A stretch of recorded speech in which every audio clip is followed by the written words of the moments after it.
Which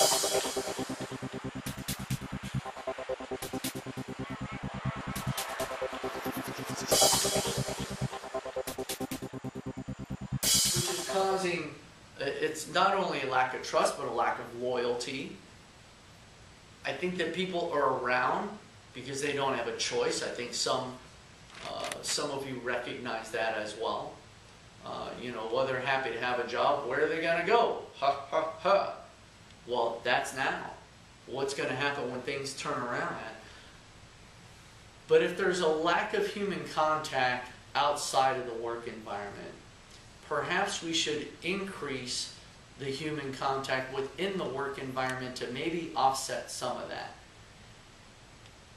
And then maybe we can start together, one organization at a time, we can start a movement of getting connected again as a society. 2011, he steps out in his 1920 garb, and we step out into 2011.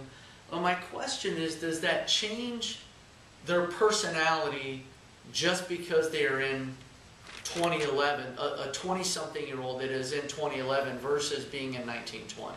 Did it change who they were intrinsically? There are two people in the workforce at any given time. I think that there is the person that they are born to be. I think that personality types, temperaments, things of that nature, some of that is inherent. It does come through bloodline. So I think that there is the person that they are born to be, and then I think that there is the person that adapts to an environment for the sake of survival. And I think that in a work environment, the person that you're talking to more often than not would be the person wearing an adaptation mask. Aristotle talks about the three levels of persuasion: the pathos, ethos, and the logos. Logos, where we get logic from. It's intellectual persuasion. Ethos is where we get the word ethics from. It's talking about persuading because you're a person of character. Your ethics are credible. So the audience is going to be drawn to you just based on who you are in character. And then pathos is the emotional component of persuasion as well. So I didn't invent that. If you don't like that, then take it up with Aristotle. He wrote the book on that. So all in all, there are 11 emotional languages that you need to learn how to speak in order to effectively communicate with your team. 2 motivational stimulators, positive and negative. 4 personality traits. We talked about this earlier: the driver, expressive, creative, analytical, or if you want to say life is a stage, you have the actor, director, producer, and the audience.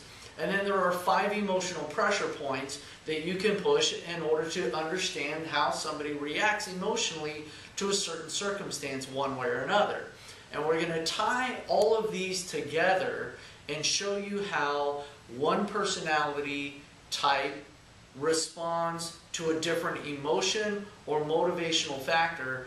And this will help you understand who the person is and what gets them to buy in to the message, and then move and act and operate on that message. And then ultimately, again, create a pull of success, not only for themselves, but the people around them. If you've ever flown anywhere, you have been in this situation.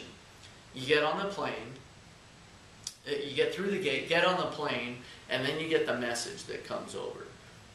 Ladies and gentlemen, there's an issue with this aircraft. We are working on it diligently. We will be in the air shortly. Meanwhile, you're sitting in your seat freaking out on, you know this if you've ever flown anywhere. You get through the gate onto the plane, and then the message comes on. Ladies and gentlemen, there's an issue with this aircraft. We're working on it diligently, and we will have you in the air shortly. What does that mean?